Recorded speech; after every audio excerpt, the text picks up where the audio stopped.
नमस्कार बच्चों ये हिंदी व्याकरण से संबंधित वीडियो है जिसमें आज हमारा शीर्षक है पदवन। इसमें हम पद की परिभाषा, उसके उदाहरण और प्रकार आदि के बारे में पढ़ते हुए यह भी समझेंगे कि परीक्षा में इस टॉपिक से संबंधित किस प्रकार के प्रश्न पूछे जाते हैं। तो आइए हम पढ़ते हैं पदवन। पदवन दो शब्दों के योग से बना होता है, पद और बंध।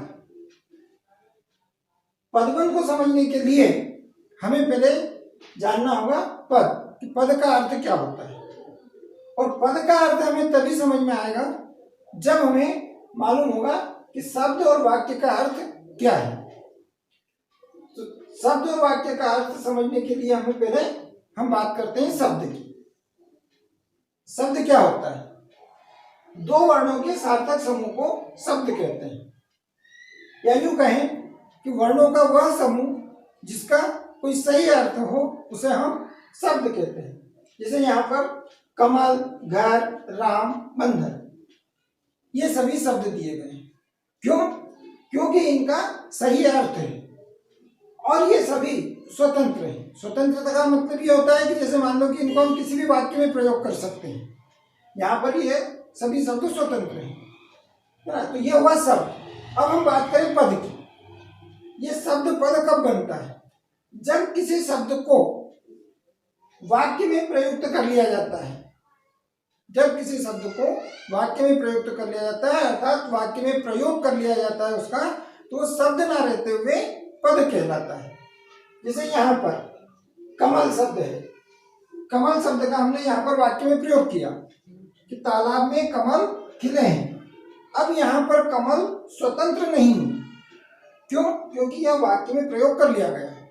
इसलिए यहाँ पर अगर हम पूछेंगे कि कमल क्या है, तो यह एक पद बन गया।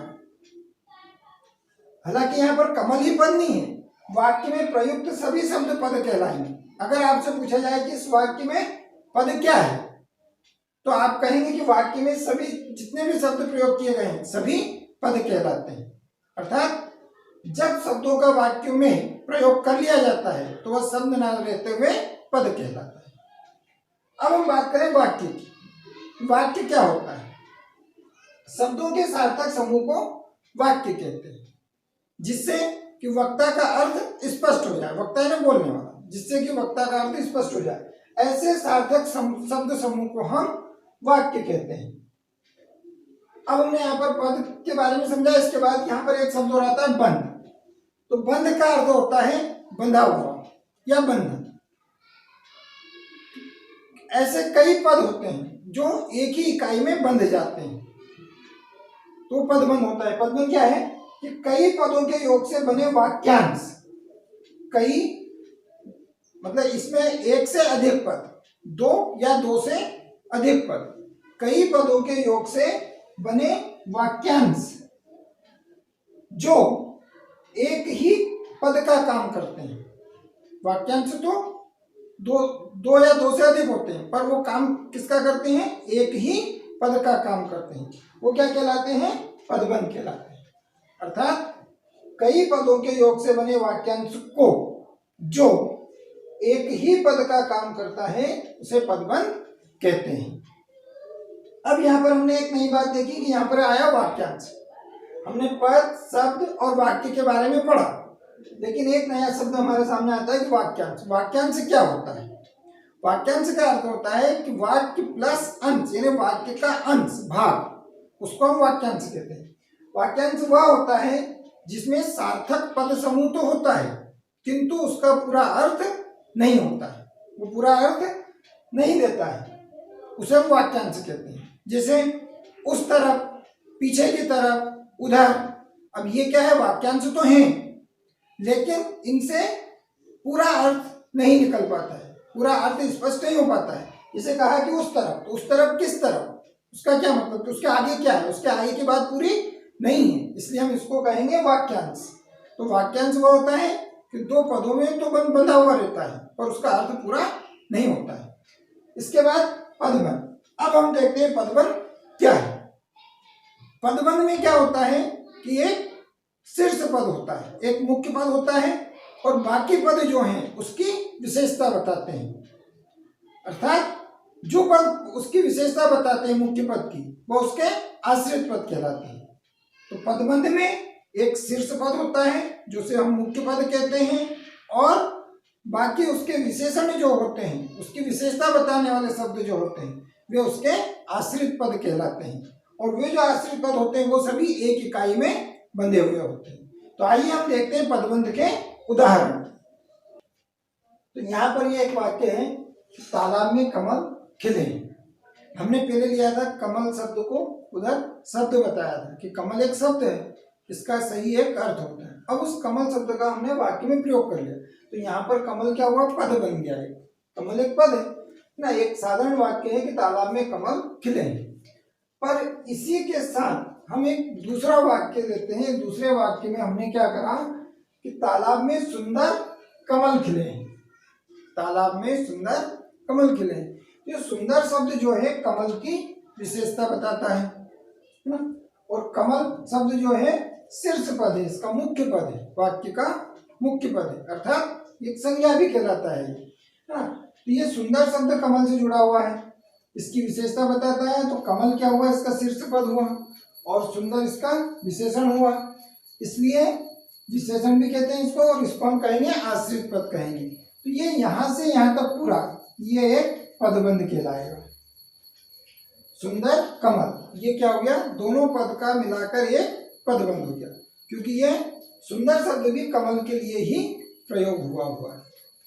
अगला एक उदाहरण हम और लेते हैं इसको और अच्छे से समझने के लिए, कि तालाब में बहुत सुंदर कमल खिले हैं।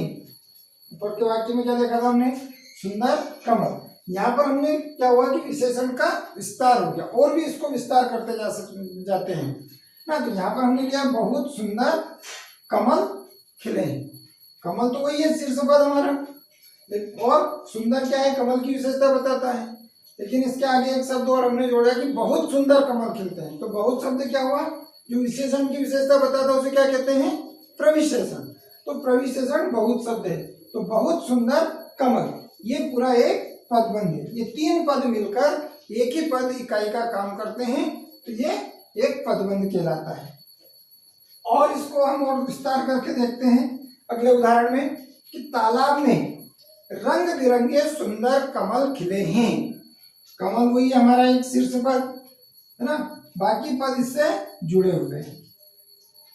सुंदर, रंग बिरंगे, बहुत सुंदर। तो रंग बिरंगे बहुत सुंदर क्या है, सुंदर की भी विशेषता बताते हैं। तो ये क्या हो गया, यहाँ से यहाँ तक के पूरा एक पदबंध हुआ, और कमल जो है इसमें इनका एक शीर्ष पद कहलाएगा। और ये जो है इतने सभी यहाँ पर ये इसके आश्रित पद हैं,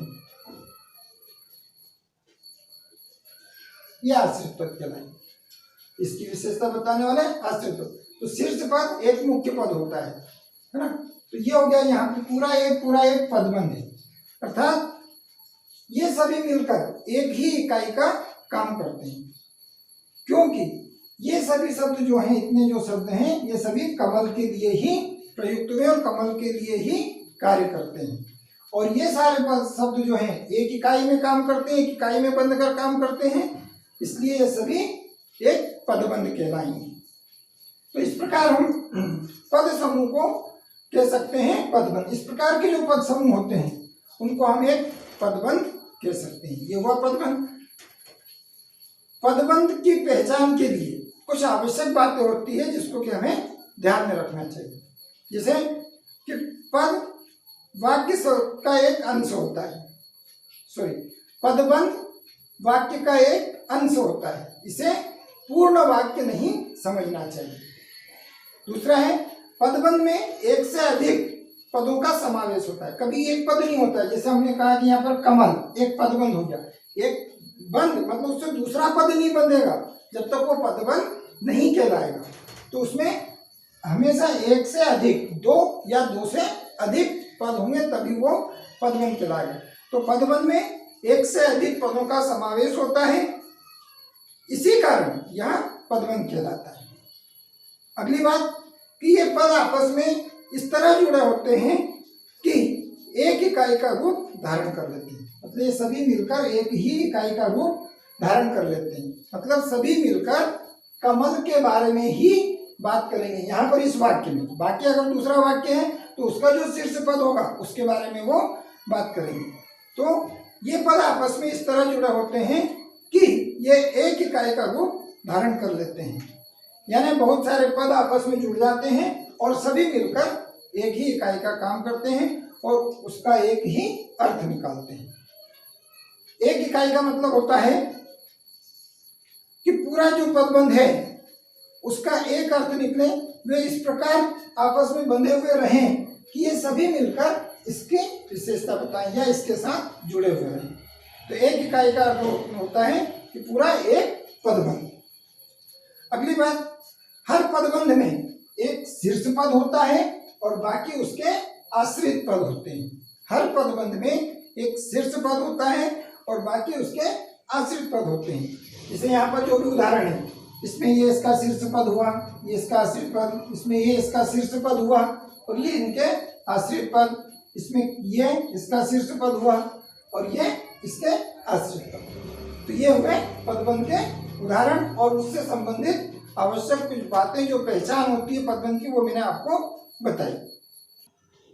हाँ, तो बच्चों अभी आपने पदबंध की परिभाषा समझी, पदबंध के बारे में समझा, पदबंध क्या होते हैं, पद क्या होता है, इसके बारे में हमने समझा। अब हम देखते हैं पदबंध के प्रकार। पदबंध के मुख्यतः 5 प्रकार होते हैं: संज्ञा, सर्वनाम, विशेषण, क्रिया और क्रिया विशेषण। ये 5 प्रकार के पदबंध होते हैं। इनको याद रखना ज़्यादा कठिन नहीं होता है। जैसे इनके नाम हैं और आप इनके बारे में जानते हैं, जैसे संज्ञा की परिभाषा आप जानते हैं, सर्वनाम की जानते हैं, विशेषण की आप जानते हैं, उसी प्रकार उस परिभाषा के आधार पर इनको हम याद कर सकते हैं। पहला है संज्ञा पदबंध। संज्ञा पदबंध क्या होता है, किसे कहते हैं? संज्ञा पद के स्थान पर प्रयुक्त होने वाले पदबंध संज्ञा पदबंध कहलाते हैं।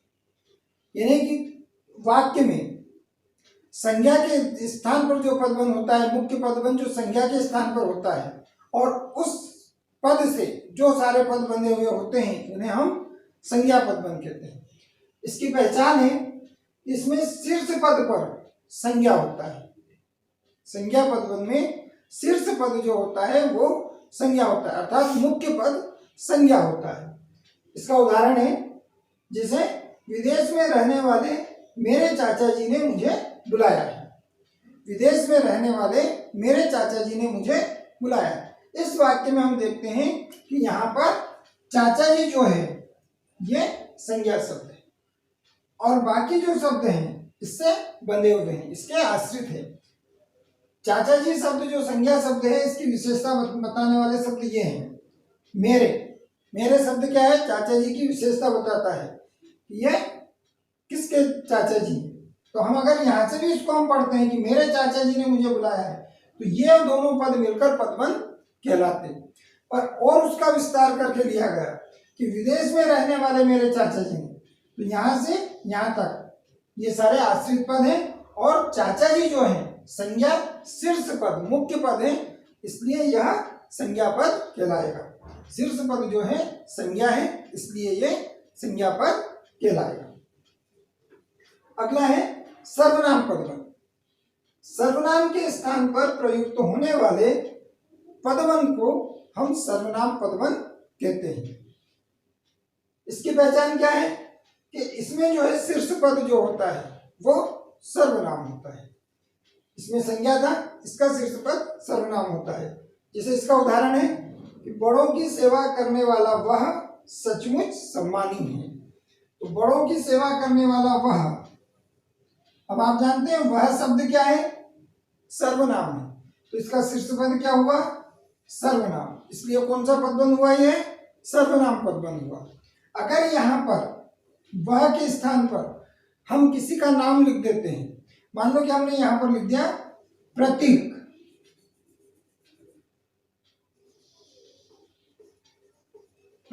और वह को हटा दिया। यहाँ पर वह की जगह हमने एक नाम लिख दिया प्रतीक और वह को हटा दिया, तो यहाँ पर हो गया बड़ों की सेवा करने वाला प्रतीक सचमुच सम्मानी है। तो यहाँ पर ये कौन सा पदबंध हो जाएगा?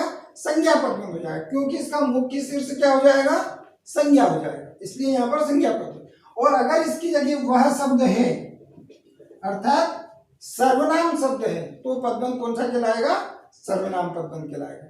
ये इसकी पहचान है कि इसका शीर्ष पद सर्वनाम यदि होता है तो वो सर्वनाम पदबंध कहलाता है। अगला थर्ड नंबर है विशेषण पदबंध। विशेषण पद के स्थान पर प्रयुक्त होते हैं। विशेषण पद जो है विशेषण के स्थान पर प्रयुक्त किए जाते हैं, अर्थात विशेषण के स्थान पर प्रयुक्त का होने वाले पद को हम विशेषण पदबंध कहते हैं। इसकी पहचान क्या है कि इसका शीर्ष पद जो है वो विशेषण शब्द होता है। इसका उदाहरण है जिसे प्राची परिश्रमी और होशियार लड़की है। अब यहाँ पर परिश्रमी और होशियार ये कौन से शब्द हैं? विशेषण शब्द हैं। और ये किसकी विशेषता बता रहे हैं? प्राची की। कि प्राची कैसी लड़की है? परिश्रमी और होशियार। इसलिए यहाँ पर शीर्ष पद क्या हुआ? विशेषण हुआ, इसलिए ये कहलाएगा विशेषण पदबंध। अगला है क्रिया पदबंध। क्रिया के स्थान पर प्रयुक्त होने वाले पदबंध क्रिया पदबंध कहलाते हैं। क्रिया के स्थान पर प्रयुक्त होने वाले पदबंध को हम क्रिया पदबंध कहते हैं। इसका उदाहरण है मेरी बेटी खाते खाते खेलती है। यहाँ पर खाते खाते खेलती है, पूरा ये क्रिया है। खाना और खेलना है भी एक क्रिया का भाव प्रकट करता है, रहने का। तो यहाँ पर क्या है? यहाँ से यहाँ तक कौन सा पदबंध कहलाएगा? ये इसमें क्रिया पदबंध में एक से अधिक क्रिया होना चाहिए पदबंध में, तब जाकर ये पदबंध बनता है। एक क्रिया से कोई पदबंध नहीं बना। हमने पहले देखा है कि पदबंध कब बनेगा? जब दो पद होंगे या दो से अधिक होंगे तो पदबंध होगा। तो खाते खाते खेलती है, यहाँ पर कौन सा पदबंध? क्रिया पदबंध, अर्थात शीर्ष पद क्या है? क्रिया है, इसलिए क्रिया पदबंध। अगला है क्रिया विशेषण पदबंध। क्रिया विशेषण, विशेषण क्या होता है? जो संज्ञा और सर्वनाम की विशेषता बताता है। और क्रिया विशेषण किसे कहते हैं? जो क्रिया की विशेषता बताता है। तो यहाँ पर भी जो क्रिया विशेषण, क्रिया के पहले जो विशेषता बताता पदबंध होता है वह क्रिया विशेषण पदबंध होता है। क्रिया विशेषण पद के स्थान पर प्रयुक्त होने वाले पद क्रिया विशेषण पदबंध कहलाते हैं। जैसे प्रतीक ने सांप को पीट पीट कर मार डाला। प्रतीक ने सांप को पीट पीट कर मार डाला। प्रतीक ने सांप को मार डाला, साधारण वाक्य हो गया, है ना? क्रिया भी है उसमें, पर उसमें पीट पीट कर मार डाला। तो पीट पीट कर क्या हो गया? उसमें क्रिया की विशेषता बता दी है। क्रिया की विशेषता मुख्य पद क्या है? क्रिया विशेषण। क्रिया की विशेषता बताने वाला क्रिया विशेषण, तो मुख्य पद क्या हुआ? क्रिया विशेषण। इसलिए यहाँ पर कौन सा पदबंध होगा? क्रिया विशेषण पदबंध। ये हमने देखे यहाँ पर 5 प्रकार के पदबंध होते हैं। पांचों प्रकार के पदबंध की परिभाषा और उनसे संबंधित एक एक उदाहरण। अब परीक्षा में ये किस तरीके से पूछे जाते हैं? या तो आपसे प्रश्न पूछा गया कि पदबंध कितने प्रकार के होते हैं, तो सीधा सा इसका एक उत्तर है कि पदबंध 5 प्रकार के होते हैं। पदबंध के नाम लिखिए, पदबंध कौन कौन से होते हैं? तो आपको मालूम होना चाहिए संज्ञा पदबंध, सर्वनाम पदबंध, विशेषण पदबंध, क्रिया पदबंध और क्रिया विशेषण पदबंध, है ना? ये तो साधारण प्रश्न। इसमें एक वाक्य दिया जाता है, जैसे यहाँ पर वाक्य कि विदेश में रहने वाले मेरे चाचा जी ने मुझे बुलाया, और आपसे पूछा गया कि इसमें कौन सा पदबंध है। इस वाक्य को यहाँ से यहाँ तक रेखांकित किया जाता है और पूछा जाता है कि रेखांकित पदबंध कौन सा है। तो आपको क्या करना है? शीर्ष पद देखना है। पदबंध का शीर्ष पद क्या है? संज्ञा है तो संज्ञा पदबंध, सर्वनाम है तो सर्वनाम पदबंध, अगर यहाँ पर विशेषण है तो विशेषण पदबंध। कोई सा भी वाक्य, जैसे वो वाक्य दिया है यहाँ पर और इसको रेखांकित किया हुआ है, तो रेखांकित किया हुआ शब्द में शीर्ष पद कौन सा है? जो शीर्ष पद आपको पहचान में आता है वही पदबंध कहलाता है।